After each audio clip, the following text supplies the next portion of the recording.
के हिसाब से बनते हैं। कोई भी सही नहीं होता, कोई भी गलत नहीं होता। सूर्य की जरूरत दिन में है और चांद की जरूरत रात में है। क्या बात समझ में आ रही है? समय के हिसाब से सभी चीजों की इंपॉर्टेंस होती है। जो ब्रूसली ने बोला वो उनका थॉट था, उनके अनुभव से आया हुआ है कि मुझे उस व्यक्ति से डर नहीं लगता जो एक अलग अलग 1000 किक्स की प्रैक्टिस कर रहा है। मुझे इस व्यक्ति से डर लगता है जो एक ही किक की प्रैक्टिस 10,000 बार कर रहा है। मतलब वो बहुत एक्सपर्ट हो जाएगा। और एक्सपर्ट लोगों से सभी को डरने की जरूरत है, क्योंकि उसने एक ही किक की प्रैक्टिस इतनी बार की है कि उस किक पर उसकी महारत हासिल होगी।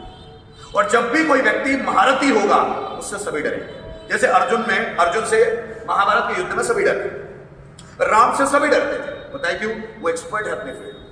जो भी अपने फील्ड में एक्सपर्ट होगा उससे सभी डरेंगे, उसे सभी इग्नोर करने की कोशिश करेंगे, उसको सभी क्रिटिसाइज करने की कोशिश करेंगे, उसके बारे में सभी चुगली करेंगे, आलोचना करेंगे, क्योंकि वो इतना एक्सपर्ट बन गया है। आप समझ रहे? ब्रूसली क्या कर रहे हैं? ब्रूसली ने भी ब्रूसली वैसे जिए बहुत कम है, बीमारी से उनका निधन हो गया, बहुत कम जिए, ज्यादा से ज्यादा 34-35 साल तक जिए होंगे ब्रूसली। लेकिन सब जानते हैं, पता है क्यों? एक्सपर्टनेस थी उनकी काम में। फिल्मों में भी जो 2-4 फिल्मों में उन्होंने काम किया है ना, वो फिल्मों में बस स्टंट खुद किए हैं उन्होंने, और बहुत अल्ट्रा स्टंट किए हैं, जैसे जेट ली, ब्रूसली, देन जैकी चैन, है ना। फिर वो नाम नहीं याद आ रहा उसका, आईपी मैन का जो हीरो है, उनका नाम याद नहीं आ रहा। इतनी मेहनत की है, इतने एक्सपर्ट बन गए कि वो रियल स्टंट करते हैं फिल्मों में। Tony Jaa, on back 1, on back 2, Tony Jaa बहुत मेहनत की है। ये टॉनी ज़ा का एग्जाम्पल सुनाऊंगा। टॉनी ज़ा एक कुएं के पास खेल रहे थे उनके पापा के साथ, घर के पास ही। उनके पापा से बोला कि पापा मैं फिजिकल एजुकेशन में आगे की पढ़ाई करूंगा। फिजिकल एजुकेशन मतलब बॉडी से संबंधित कराटे वराटे, ये वो खेल कूद, फिजिकल एजुकेशन में मैं अपनी एजुकेशन पूरी करूंगा। उनके पापा ने नहीं बोला बेटा नहीं, हमारे पास इतने पैसे नहीं, हम नहीं कर पाएंगे, नॉर्मल एजुकेशन लो जो लोग पढ़ते हैं। तो वो कुएं में बोले, कुएं में कूद जाऊंगा अगर फिजिकल एजुकेशन में मेरा एडमिशन नहीं करवाऊंगा, कुएं में कूद जाऊंगा पापा मैं। और कुएं पे लटक गए टॉनी सा, कुएं के अंदर से लटक गए। पापा बोलते अरे अरे करवा दूंगा। और उस बंदे ने फिजिकल एजुकेशन कॉलेज में एडमिशन लिया और उसके बाद फिजिकल एक्टिविटी पे इतना ज्यादा ध्यान दिया कि जूडो, मार्शल आर्ट सब में बाप बन के बैठा है वो बंदा। टॉनी सा नाम कभी सर्च करना, टॉनी सा। एक मूवी के 200 करोड़ रुपए लेता है, इतना तूफान है। और स्टंट रियल करता है, सब रियल स्टंट है उसमें, सब तरह के हथियार उसको चलाने आते हैं। तो जो व्यक्ति एक्सपर्ट हो जाता है ना, तो पैसा उसके पीछे दौड़ कर आता है और सभी लोग रेस्पेक्ट से भर जाते हैं उसको देखकर। टॉनी सा का रियल स्टेट यूट्यूब पर भी देखो आप। तो जो व्यक्ति महारथी होगा तो उससे तो सब डरेंगे, पूरी दुनिया डरेगी। महारथी होना तो चाहिए। ओशो के सामने कोई पंडित, पादरी, कोई मुलाना बैठने की हिम्मत ही नहीं करता था। ओशो को चीज थी, इतना एक्सपर्ट था ओशो कि दम ही नहीं होता था किसी में। अगर आज ओशो होते और ये जितने भी पंडित चल रहे हैं ना, इनके परखच्चे उड़ा देता। उन लोगों की औकात ही नहीं है ओशो के सामने, क्योंकि ये झूठ बोल रहे हैं मैक्सिमम लोग, और ओशो सच बोलता था। तो जो अपनी फील्ड में जितना ज्यादा एक्सपर्ट होगा, लोग उससे डरेंगे यार, डरना ही होगा। ये जिंदगी। दूसरा, आपने बोला कि यूक्रेन में बोला है कि एक ही फील्ड में 1000% देने से अच्छा है कि 1000 फील्ड में 1% दे दो, है ना। ये यूक्रेन का थॉट है, ठीक है। व्यक्ति अपने अपने हिसाब से सोचता है। दुनिया में 2 तरह के लोग हैं, आप देखना कभी। एक व्यक्ति वो है जो एक ही काम में एक्सपर्ट है, एक काम ही करता रहता है। सचिन तेंदुलकर से क्रिकेट खेलता है। लेकिन आप आमिर खान को देखोगे तो आमिर खान एक्टिंग भी करता है, आमिर खान डायरेक्शन भी करता है, आमिर खान फिल्मों का प्रोडक्शन भी करता है, आमिर खान बहुत अच्छा इंस्ट्रूमेंट प्लेयर भी है, म्यूजिक प्लेयर भी है। आमिर खान गा भी लेता है। तो एक हीरो में बहुत सारी क्वालिटी है, एक व्यक्ति में एक क्वालिटी है। तो सर वो आमिर खान जो वो तो सब में अच्छा है, इसलिए उसने क्वालिटी पर ये बोला हर फील्ड में 1% अच्छा होना। ये देखो, ये डिपेंड करता है व्यक्ति की मानसिक स्थिति पर। क्या व्यक्ति को बहुत सारे काम करने अच्छे लगते हैं? एक व्यक्ति है जिसको बहुत सारे काम करने अच्छे लगते हैं, उसका मन देखो। अब ये डिपेंड करता है उसकी मानसिक स्थिति पर। कुछ व्यक्तियों का दिमाग कैसा होता है पता? मल्टीटास्किंग वाला, मल्टीटास्क करते हैं। कुछ लोग मोनोटास्कर होते हैं, एक ही काम को डिटेल में करते हैं।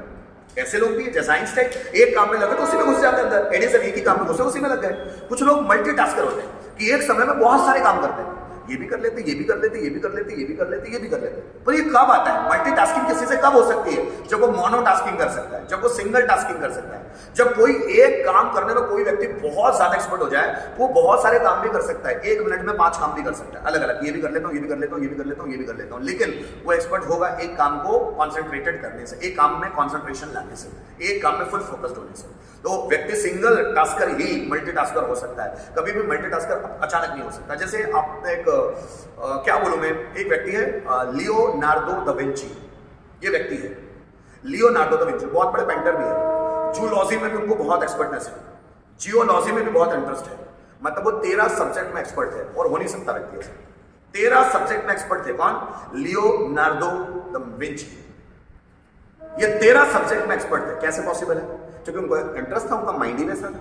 तो दुनिया में अलग अलग कैटेगरी के लोग होंगे। जैसे मैं आपको कहावतों के थ्रू सिखाता हूं। कहावतें कैसे? काल करे सो आज कर, आज करे सो अब, पल में परलय होएगी, बहुरी करेगा कब? ये किसने कहा? कबीरदास जी ने। काल करे सो आज कर, आज करे सो अब, कल पल में परलय होएगी, बहुरी करेगा कब? कि भैया कल के काम को आज करो, और आज के काम को हो सके तो अभी करो, क्योंकि कब आप इस दुनिया से निकल जाओगे पता ही नहीं चलेगा। क्यों अपने काम को पोस्टपोन कर रहे हो? तो ये किसने कहा? कबीरदास जी ने।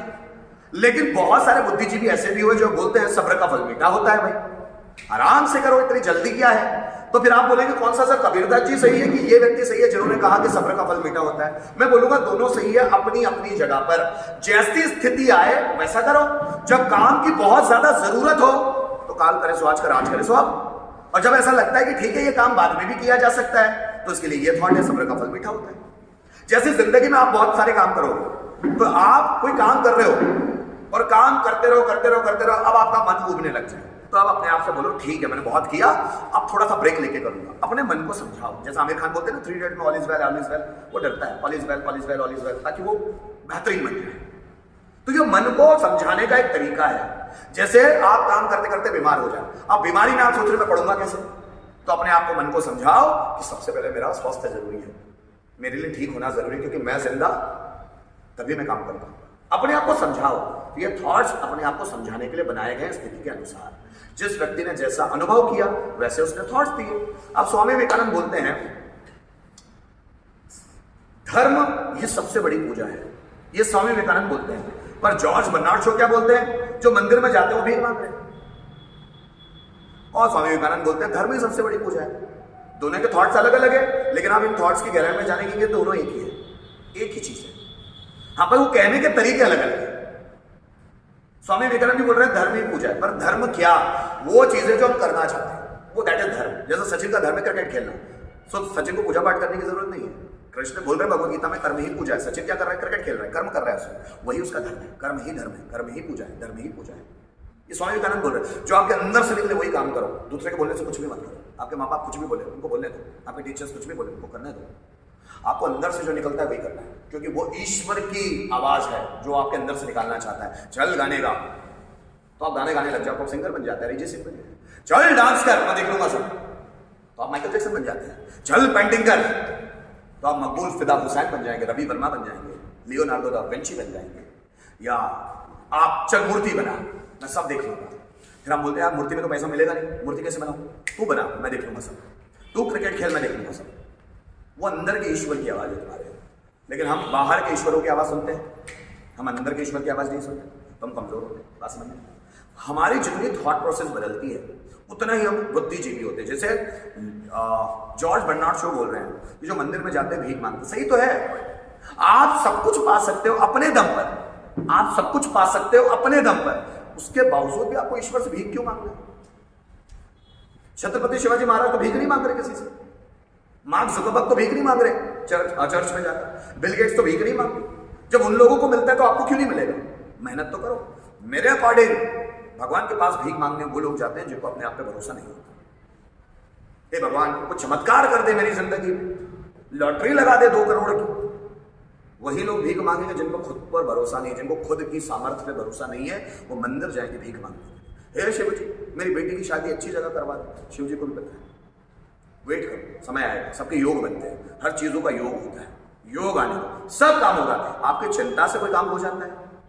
और आपकी चिंता न करने से कोई काम बिगड़ जाता है। जो काम होना है होगा, जो काम नहीं होना है वो नहीं होगा। ईश्वर पे छोड़ना भाई, सिर्फ कर्म कर, बाकी सब ईश्वर पे छोड़। जो कृष्ण कहते हैं कर्मों पे तेरा अधिकार है, फल पर नहीं। तो सिर्फ काम कर, फल देना ही ना देना ये मैं डिसाइड करूंगा। हम बोलते हैं फल भी मैं ही डिसाइड करूंगा, भगवान कुछ नहीं, मैं ही डिसाइड करूंगा मेरा फल। ये तो घमंड है, फिर ईश्वर साथ देता है। क्या मेरी बात समझ रहे हो? हर एक व्यक्ति का थॉट प्रोसीजर अलग है, जो जैसा सोचता है वो वैसा बनता है। तो सर 1000 अलग अलग चीजों में 1% अच्छा अगर बन भी गया तो उसमें हमारा फायदा क्या होगा? जैसे कि अगर एक ही चीज में अपन 1000% बन गए तो हमारी फील्ड बन जाएगी कि हाँ मैं ये कर सकते हैं। फायदा ये सोच के रहो कि मुझे फायदा मिलना चाहिए। तो सर अब कोई काम करता है तो वो तो आगे नहीं रहता ना, मैं उसके आगे फ्यूचर में क्या कर पाऊंगा? फल की इच्छा, यही तो मैं बोल रहा हूँ। कृष्ण बोल रहे हैं फल की इच्छा मत कर, सिर्फ काम कर, तेरा मन कर रहा है। जैसे लियोनार्डो दा विंची, अब उनको 13 सब्जेक्ट में उनका मन लग रहा था, वो पढ़ते ही चले गए। और 13 ही नहीं, बहुत सारे और कामों में भी उनका मन लगा है, वो पढ़ते गए, तो उनको सफल होना था। तो सर वो तो अब उन्होंने 13 सब्जेक्ट पढ़े, वो तो 13 के 13 सब्जेक्ट में अच्छे हो गए ना। पर ये थोड़ी मेरी बात तो सुनो, मेरी बात तो सुनो। तो क्या उन्होंने कुछ पाने की आशा से किया? क्या उन्होंने कुछ पाने की आशा से किया कि मुझे ये मिल जाएगा? अरे जब आपके मन पे ये बोझ होता है कि मुझे मिलना चाहिए तो नहीं मिलता।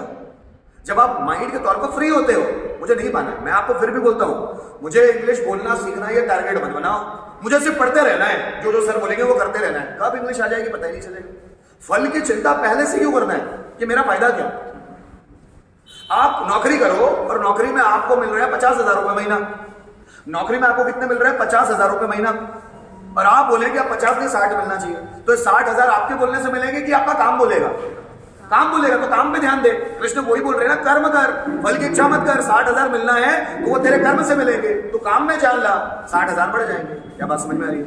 हम पहले से डिसाइड करके रखना चाहते हैं, बहुत सारी चीजें हम पहले से डिसाइड करके रखना चाहते हैं, पहले से कि मैं ऐसा कर रहा हूं तो मुझे ये मिलना चाहिए। आप बोल रहे हो ना जैसे 1000 काम करूंगा तो मेरा क्या फायदा? तो फायदे के लिए सब काम किए जाते हैं। क्या हर काम करने का उद्देश्य फायदा होता है? हर काम करने का उद्देश्य फायदा होना चाहिए। कि मैं किसी से बात भी करूं तो मेरा फायदा होना चाहिए तो मैं बात करूंगा। मैं किसी से मिलूं भी तो मेरा फायदा होना चाहिए तो मैं मिलूंगा किसी से। नहीं, हर काम का उद्देश्य फायदा नहीं होना चाहिए। आप समझ रहे हो मेरी बात? आप करो ना, अगर ब्रूस ली इतने महान बन पाए तो क्या वो अपने आप को लोगों के सामने दिखाना चाहते थे, देखो मैं कितना महान बन गया? ऐसा नहीं, उनको उस काम में मजा आ रहा था, करते चले गए, एक्सपर्ट बनते चले गए। क्या आइंस्टाइन लोगों को दिखाना चाहते हैं, देखो बेटा मैंने कितने जो थ्योरी ऑफ रिलेटिविटी बनाई, मैंने कितने ही प्रकृति के नियम दिए? तो क्या वो लोगों को दिखाना चाहते हैं? नहीं, वो करते चले जाते हैं और महानता आती चली जाती है। भाई आप करते चले जाओ। अगर आपका मन दिल बोल रहा है कोई काम करने का, करो। नहीं बोल रहा है मत करो। मैं यही तो सिखा रहा हूं आपको। आपका मन कर रहा है करो, नहीं कर रहा है मत करो। मन कर रहा है करो, तो आप ये मत देखो फायदा होगा मत। मन बोल रहा है ना, मन मतलब अंदर का ईश्वर बैठा है, वो ईश्वर बोल रहा है करिए, तू कर बस, मैं तेरे साथ हूं, मिलेगा फायदा। भाई तुम इतना सोचो मत कि फायदा मिलना ही चाहिए और वो फायदा 2 ही दिन में मिलना चाहिए। तो कर्म, ये तो फल की चिंता हो गई है कि 2 ही दिन में मिलना चाहिए। ऐसे कैसे होगा? मैं इंग्लिश सीख रहा हूं तो 3 महीने में आ जाना चाहिए। ये तो तुम पहले से फल डिसाइड कर ले। मैं पढ़ते चलूंगा, मेरी मेहनत डिसाइड करेगी कि इंग्लिश मुझे 3 महीने में आएगी, 2 महीने में आएगी या 2 साल में। ये तो मेरी मेहनत डिसाइड करेगी। क्या बात समझ में आ रही है? पढ़ाने वाला तो सबको एक जैसे ही पढ़ाता है, पर किसी के अच्छे मार्क्स क्यों बनते, किसी के अच्छे क्यों नहीं बनते? मन का है। कुछ लोग बहुत मन लगा रहे पढ़ने में, कुछ लोग लगाते हैं। तो अपना अपना है यार, थिंकिंग पैटर्न सबका अलग अलग है, समझ लो। इसलिए तो बोल रहे हैं कि सबसे पहले इन चीजों को छोड़ो यार, फल की चिंता छोड़ो, तो काम करो, काम में दम लगाओ, पढ़ने में दम लगाओ, फल की चिंता छोड़ो, फिर सब कुछ होगा, सब अच्छा ही होगा।